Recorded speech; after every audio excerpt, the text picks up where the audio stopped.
Assalamualaikum warahmatullahi wabarakatuh. Perkenalkan, nama saya Prasetyo Yuliantoro, STMT, dari program studi S1 Teknik Telekomunikasi. Dalam kesempatan kali ini, saya akan menjelaskan terkait pembelajaran PDD UKPT bidang pengajaran sertifikasi dosen Kemendikbudristekdikti tahun 2022 dalam mata kuliah rekayasa trafik sebanyak 2 SKS. Deskripsi mata kuliah rekayasa trafik. Mata kuliah rekayasa trafik mempelajari tentang konsep dasar atau pengantar trafik, aliran trafik, sistem rugi, distribusi trafik, trafik loop atau overloop trafik, sistem antrian, dan peramalan trafik. Dalam mata kuliah ini terdapat capaian pembelajaran. Capaian pembelajarannya adalah mata kuliah rekayasa trafik mengacu pada capaian pembelajaran lulusan program studi meliputi 1. Mampu memahami dan mampu mengaplikasikan konsep perhitungan trafik dalam sistem telekomunikasi. 2. Mampu menjelaskan serta menghitung tentang pengertian, pemodelan, antrian trafik. Yang ketiga, mampu menjelaskan tentang konsep blocking, variasi trafik, dan jam sibuk dengan baik. Lalu capaian pembelajaran yang keempat adalah mampu menjelaskan perhitungan dan penggunaan tabel Erlang serta jenis trafik. Lalu capaian pembelajaran yang terakhir, mampu menjelaskan konsep dasar trafik dan pemodelan teletrafik dengan baik. Lalu ada sub capaian pembelajaran. Sub capaian pembelajaran, setelah mengikuti mata kuliah rekayasa trafik, mahasiswa mampu memahami dasar konsep rekayasa trafik, memahami mekanisme rekayasa trafik, menjelaskan serta menghitung tentang pengertian pemodelan antrian trafik, serta mahasiswa menjelaskan perhitungan dan penggunaan tabel Erlang serta jenis trafik. Untuk metode pembelajaran sendiri, saya menggunakan 3 metode pembelajaran, yaitu yang pertama menggunakan daring atau platform online. Dalam penggunaan daring ini saya menggunakan Google Meet atau bisa juga menggunakan Zoom. Lalu saya menggunakan luring atau tatap muka langsung dengan mahasiswa. Selain kedua hal tersebut, saya juga menggunakan metode pembelajaran yaitu adanya tugas mandiri. Di dalam tugas mandiri, mahasiswa nanti dapat mengupload hasil karya tugasnya itu di dalam LMS, Learning Management System milik IT Telkom Purwokerto. Selanjutnya untuk sistem penilaian saya bagi menjadi 5 kriteria. Yang pertama ada UTS, lalu ada UAS, lalu ada kuis, lalu ada tugas, lalu ada keaktifan selama mahasiswa mengikuti di kelas dengan pembagian UTS 30%, UAS 30%, kuis 15%, tugas 15%, dan keaktifan 10% dengan total seluruhnya adalah 100%. Buku referensi yang saya gunakan ada 3. Yang pertama milik Hertiana, yang kedua milik Everson, dan yang ketiga milik Haryadi. Oke, berikut video pembelajaran saya di kelas. Selamat menyaksikan. Oke, rekan-rekan, sebelumnya Assalamualaikum warahmatullahi wabarakatuh. Waalaikumsalam warahmatullahi wabarakatuh. Oke, untuk memulai perkuliahan di siang hari ini, alangkah baiknya jika kita berdoa terlebih dahulu. Berdoa menurut agama dan keyakinan masing-masing, berdoa dipersilakan.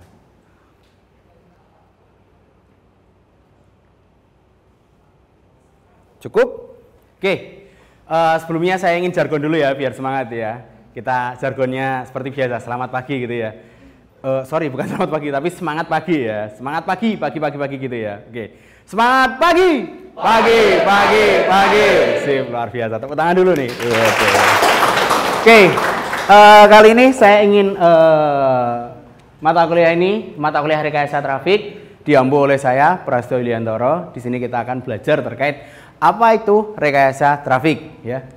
Kita mulai. Tujuannya belajar rekayasa trafik yaitu Mahasiswa mampu menjelaskan deskripsi, ekspektasi, timeline perkuliahan, serta mengatur diri sesuai dengan aturan tata tertib yang telah disepakati bersama dan memahami pengenalan rekayasa trafik secara singkat. Oke. Setelah itu, apa itu rekayasa trafik gitu kan? Apa itu rekayasa trafik? Kalau di benak kalian gitu kan, coba salah satu. Apa itu rekayasa trafik? Angkat tangan. Ada yang tahu? Ya, silakan Mas. Rekayasa trafik pada layanan telekomunikasi.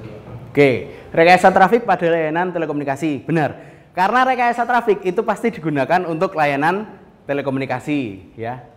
Jadi kalau dicontohkan di gambar ini, misal nih, ini kan rekayasa trafik, ini kita contohnya aja menggunakan telepon. Kalian pasti tahu ya ini telepon model seperti ini, model tahun berapa gitu kan. Kalau sekarang kan kalian hanya pakai kalian kan pakainya kan HP Android kemana-mana gitu kan. Tapi dulu kita masih menggunakan telepon model seperti ini, dan model seperti ini banyak banget yang namanya kalau kita mau telepon gitu kan. Kalau kita mau telepon itu kadang-kadang kita jalurnya sibuk. Nah, model-model seperti itu. Nah, ini yang akan kita bahas di rekayasa trafik ini yang akan kita solusikan di rekayasa trafik. Oke. Solusinya adalah apa? Ketika ya pokoknya kalau kita mau telepon kita sibuk gitu kan. Bukan kita sibuk tapi jaringannya sibuk gitu kan. Solusinya seperti apa? Nah, ada yang namanya mata kuliah rekayasa trafik ini untuk digunakan mengatur trafik yang ada di lalu lintas pertelekomunikasian. Seperti itu. Pengertian rekayasa trafik telekomunikasi. Trafik itu adalah apa? Trafik itu adalah sejumlah data atau informasi yang berpindah dari tempat asal ke tempat tujuan dan menggunakan sebuah fasilitas telekomunikasi selama periode waktu tertentu. Yang dikategorikan informasi adalah berita-berita telekomunikasi, baik itu suara, data, maupun gambar. Oke, jadi besaran trafik di dalam dunia telekomunikasi adalah lamanya waktu penggunaan fasilitas telekomunikasi, saluran, switching, kontrol, dan sebagainya oleh sejumlah informasi. Jika dihubungkan dengan saluran telekomunikasi, maka nilai trafik pada sebuah saluran telekomunikasi adalah lamanya waktu pendudukan pada saluran tertentu. Jadi waktu pendudukan itu apa? Jadi misal nih, kalian tahu wartel enggak? Udah pernah pakai belum? Belum. Ya, belum pernah pakai wartel ya. Di wartel itu kalau kalian masuk ke bilik, kalian angkat gagang, itu kan ini saya cerita aja ya walaupun kalian belum pernah. Kalian masuk bilik, kalian angkat gagang, itu sudah muncul nih tarifnya berapa? Biasanya itu kalau nggak salah Rp500 atau Rp3.000 gitu kan. Udah baru angkat gagang gitu kan. Terus kita pencet nih nomornya gitu kan. Itu kan kalau di wartel itu ada yang namanya lokal, ada yang namanya interlokal, dan ada yang namanya SLI atau sambungan luar negeri gitu kan. Sambungan luar negeri itu per menitnya pasti mahal banget gitu kan. Nah, kalau lokal gitu kan, kalau misal lokal itu juga ada per menit waktunya gitu kan. Nah, itu yang dinamakan pendudukan pendudukan di sebuah trafik. Oke, paham ya sampai sini ya? Oke. Setelah itu pengertian trafik jaringan telekomunikasi dibuat dengan tujuan untuk menyediakan sarana pertukaran informasi antara pengguna yang menginginkan ketika ia memerlukan informasi. Dalam proses tukar-menukar informasi tersebut terjadi perpindahan informasi dari pengirim ke penerima. Perpindahan informasi dari satu tempat ke tempat lain di dalam jaringan telekomunikasi tersebut disebut dengan trafik telekomunikasi atau teletrafik.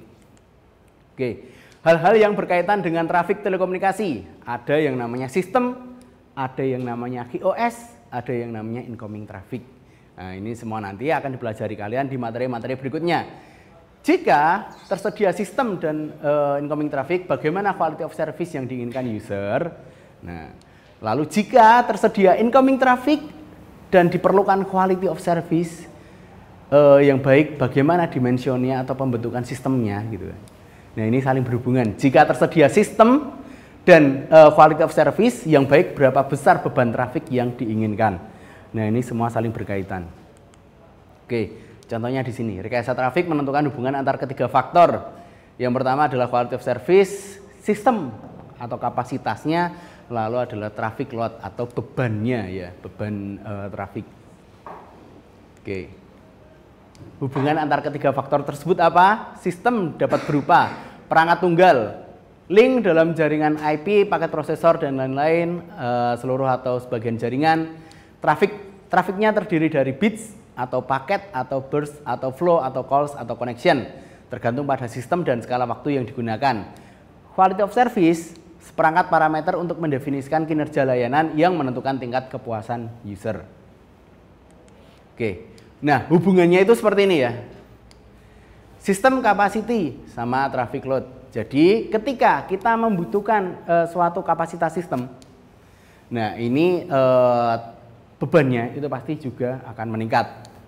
Lalu untuk quality of service, nah ketika kita menginginkan quality of service bagus, itu biasanya bebannya akan sedikit gitu. Tapi kalau bebannya kita banyak atau bebannya kita banyak itu berarti di salah suatu panggilan gitu kan, salah suatu waktu yang telepon itu banyak, maka QoS-nya akan turun, quality of service-nya akan turun. Nah, hal ini biasa terjadi di mana? Hal ini biasa terjadi ketika kalian, misal nih, dulu kalian masih zamannya nggak SMS. Tapi sekarang udah enggak ya? Udah enggak ya? Dulu masih enggak kalian mengalami waktunya misal baru event Idul Fitri, hari H sebelum Idul Fitri ya, malamnya itu kan kita takbiran, kalian ngirim SMS ucapan selamat hari Idul Fitri, terus SMS-nya pending sampai sehari atau 2 hari, ngalamin enggak? Ngalamin ya. Nah itu juga termasuknya traffic load tinggi sehingga menyebabkan QoS-nya turun. QoS, quality of service. Oke. Nah, lalu ketika ingin quality of service-nya naik, maka dibutuhkan apa yang namanya kapasitas sistem. Nah, sedangkan di sini kapasitas sistem itu nggak murah, gitu kan. Jadi kan kalau operator gitu kan biasanya antaranya kapasitas sistem ini dipikirin gitu kan. Misal user itu ada berapa banyak gitu kan. Nah berarti kapasitas sistemnya harus berapa gitu. Nah ini untuk menentukan untuk quality of service-nya mau seberapa. Nah jadi di rekayasa trafik ini akan belajar terkait hal ini semuanya. Histori dari rekayasa trafik, okay. Ilmu rekayasa trafik dan teori antrian digagas pertama kali oleh seorang ahli matematika dari Denmark bernama A.K. Erlang. Okay. Nah ini Erlang ini adalah satuan yang nantinya yang kalian gunakan untuk menentukan rekayasa trafik. Selanjutnya namanya digunakan sebagai satuan ukuran statistik dari trafik yang ditawarkan atau trafik yang dapat dibawa pada sebuah layanan telepon. Oke, Erlang. Nanti kalian akan banyak menjumpai Erlang, berapa Erlang gitu nanti di di perhitungan-perhitungan setelah ini. Ada 3 tipe model dalam rekayasa trafik. Oke, yang pertama ada loss system. Lalu yang kedua ada queuing system. Yang ketiga ada sharing system. Oke, nah ini seru banget nih kalau dipelajari. Loss system itu ketika sistemnya penuh, maka dia kalau ada yang mau masuk lagi dia akan dihembaskan gitu. Maksudnya udah penuh nih gitu kan, udah penuh kelasnya jadi nggak usah masuk gitu contohnya. Queuing system itu artinya apa? Kalau bahasa Indonesianya queuing itu apa? Antri, ya, antrian. Nah, jadi kalau misal penuh nih di sini gitu kan, di sini penuh. Nah, berarti dia akan mengantri. Jadi contohnya aja kalau misal kita telepon operator atau kita telepon bank atau kita telepon apa? Mohon maaf, operator sedang sibuk, jadi silakan menunggu. Nah, itu antrian, nah, ya namanya antrian. Setelah itu ada sharing system. Sharing system itu ada beberapa port nanti yang akan di-sharing secara bersama-sama. Intinya seperti itu. Oke, selanjutnya untuk tujuan mata kuliah sendiri. Nah, mata kuliah rekayasa trafik bertujuan membahas mengenai rekayasa parameter trafik layanan pada jaringan telekomunikasi, meliputi konsep kalkulasi trafik dasar, lalu ada pemodelan dan pengukuran trafik di jaringan, lalu ada menghitung delay dan traffic loss, lalu ada dimensioning trafik pada jaringan untuk rekayasa kapasitas jaringan telekomunikasi. Nah, jadi tadi yang sudah saya sampaikan ada yang namanya pemodelan, lalu ada pengukuran jaringan trafik gitu kan. Lalu ada menghitung delay, lalu ada dimensioning atau mungkin kapasitas berapa sih yang harus ada di trafik itu gitu kan. Oke, topik-topik yang dibahas diantaranya mengenai pemrosesan kedatangan trafik. Jadi ada berapa trafik, ada berapa panggilan yang datang pada suatu waktu tertentu. Ada Erlang B itu apa? Itu nanti akan dijelaskan berikutnya. Sistem loss, lalu ada traffic overflow, lalu ada dimensioning jaringan menggunakan rekayasa trafik, delay dan antrian dengan Erlang C, lalu ada pengukuran trafik pada jaringan telepon dan seluler dan rekayasa trafik internet. Oke. Nah, selanjutnya apa sih sebenarnya tujuan belajar dari rekayasa trafik ini? Gitu kan? Jadi kalian itu diharapkan bisa yang namanya dimensioning perencanaan jaringan. Nah, sekarang itu kan sudah zamannya 5G, 6G ya gitu kan. Nah, dulu waktu zamannya 4G atau sekarang sih masih ada yang 5G itu sebelum operator itu mendirikan suatu BTS itu pasti ada yang namanya perencanaan jaringan dulu. Ada dimensioning nih, menentukan kapasitas berapa sih user yang bisa masuk di situ. Lalu ada optimasi gitu kan. Ada analisa kinerja. Nah, ini penting banget buat dasar kalian di dunia telekomunikasi, apalagi kalau kalian nanti mau join ke vendor gitu kan, mau join ke operator gitu, pasti ini yang akan dicari. Lalu setelah itu ada manajemen dan pengendalian jaringan. Ada efisiensi dalam pengoperasian jaringan, ada pemulihan kegagalan, ada manajemen traffic, ada routing, dan ada akunting. Oke. Contoh aplikasi tentang rekayasa trafik. Nah, ini contoh yang paling sederhana. Ada panggilan incoming traffic, panggilan dari sembarang pengguna. Lalu ada sistem, ada jaringan atau sentral telepon. Ini sudah kalian pelajari di mata kuliah switching. Lalu ada quality of service. Quality of service ini probabilitas sebuah panggilan bisa sampai tujuan. Jadi misal kalian telepon gitu kan. Ini peluangnya seberapa sih? Seberapa banyak itu panggilan kalian itu bisa sampai, misal kalian A gitu kan. Misal kalian A, ini seberapa banyak kalian bisa sampai di tempat si B gitu. Nah, ini contohnya telepon. Ini memencet angka-angka ya. 1, 2, 3, 4, 5, 6, 7. Lalu di sini ada sentral-sentral itu melewati sentral-sentral. Setelah melewati sentral, sampailah dia ke tempat tujuan. Oke. Nah, di sentral-sentral ini nantinya yang akan kita hitung untuk rekayasa trafiknya. Jadi ada berapa ini yang masuk, lalu ada berapa sih yang bisa tembus gitu kan teleponnya. Nah, ini kalau jam-jam biasa, itu jam biasa itu jam berapa ya? Yang bukan jam busy hour itu aman gitu kan. Tapi kalau jam-jam busy hour, itu jam busy hour jam berapa aja? Ada yang tahu? Jam sibuk itu ada jam berapa aja? Ada yang tahu nggak? Pagi jam 8. Oke, pagi jam 8. Sekarang udah tahu ya jam sibuk itu apa? Jam sibuk itu jam yang biasanya kita gunakan untuk sering telepon atau melakukan panggilan. Atau sering apa ya namanya ya, misal kalau kita di internet itu kita sering buka HP, kita sering browsing-browsing atau sering apa, nah itu traffic juga masuknya. Nah, jam-jam sibuk itu jam berapa? Pagi jam 8, benar. Terus siang jam berapa? 12. Ya, istirahat kantor. Benar, istirahat kantor itu biasanya entahlah kita video call atau kita telepon atau kita apa, biasanya malah istirahat kantor itu termasuk jam-jam sibuk, jam 12, 1 gitu kan. Kalau sore jam berapa?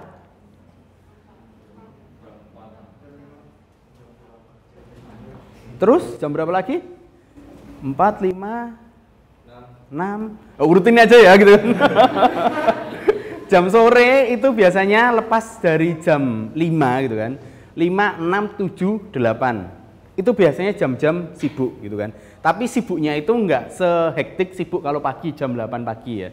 Nah, sore-sore itu biasanya sibuk, tapi biasanya lebih ke kalau yang pagi itu kan pendudukan panggilan itu biasanya lebih tinggi gitu kan. Sorry, bukan lebih tinggi, tapi lebih lama.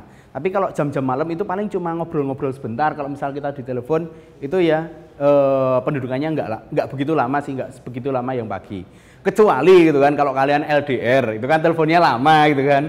Nah, itu baru pendudukan lama. Mungkin dari jam 8, 9, 10, 11, 12. Mungkin malah sleep call ya kalian nanti. Sampai subuh gitu kan, baru dimatiin gitu. Itu kalau pakai WhatsApp call nggak apa-apa gitu kan, tapi kalau pakai pulsa ya kasihan gitu kan. Oke, lalu implementasi pada jaringan komputer. Nah, incoming trafficnya apa? Incoming trafficnya namanya paket atau streaming yang dibangkitkan dari gadget atau PC. Lalu ada sistem, ada jaringan server atau switch atau router. Lalu ada quality of service. Quality of service-nya apa? Quality of service-nya adalah probabilitas sebuah paket streaming itu bisa sampai tujuan. Nah, ini traffic kalau misal kalian ada di jaringan komputer, itu tadi termasuk busy hour. Kalau masalah ini, kalau yang tadi ya bedanya ya. Kalau yang telepon ini kebanyakan mungkin pagi, siang gitu kan. Tapi kalau yang udah malam, ini yang biasanya lebih sibuk. Entah kalian YouTubean sambil tidur lah, entah kalian ngapain gitu.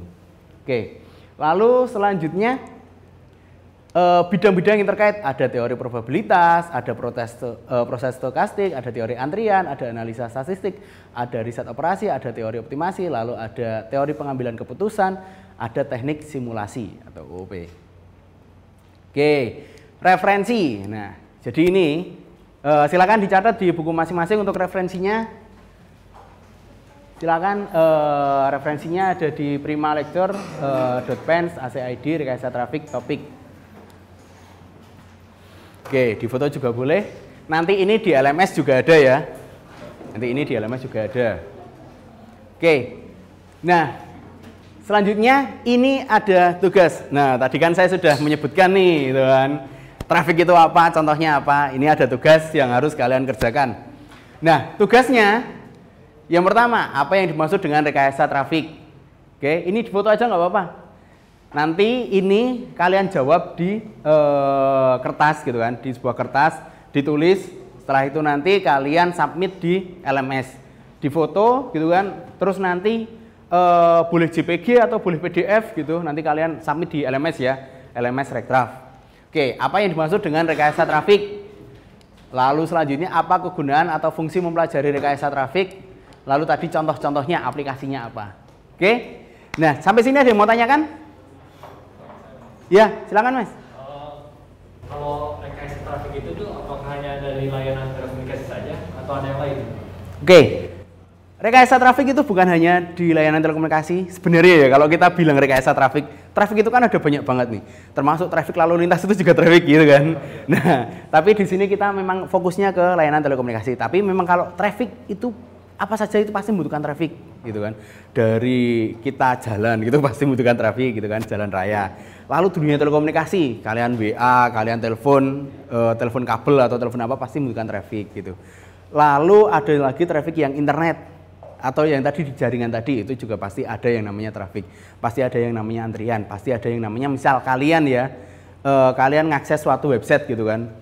Kadang-kadang kalau ketika baru penuh gitu, websitenya akan down atau mungkin akan ada tulisan-tulisan saja gitu kan. Nah itu contohnya.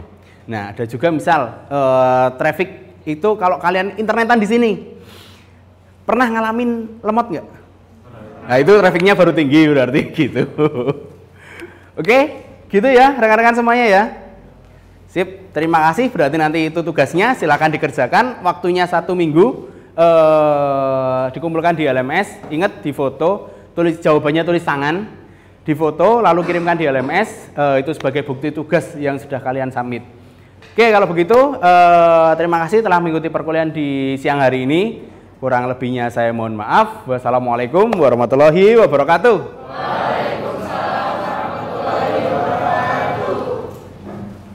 Demikian video pembelajaran singkat dari saya, semoga bisa memberikan gambaran bidang pendidikan dan pengajaran, serta semoga bermanfaat bagi kita semuanya, khususnya pada bidang teknik telekomunikasi. Wassalamualaikum warahmatullahi wabarakatuh.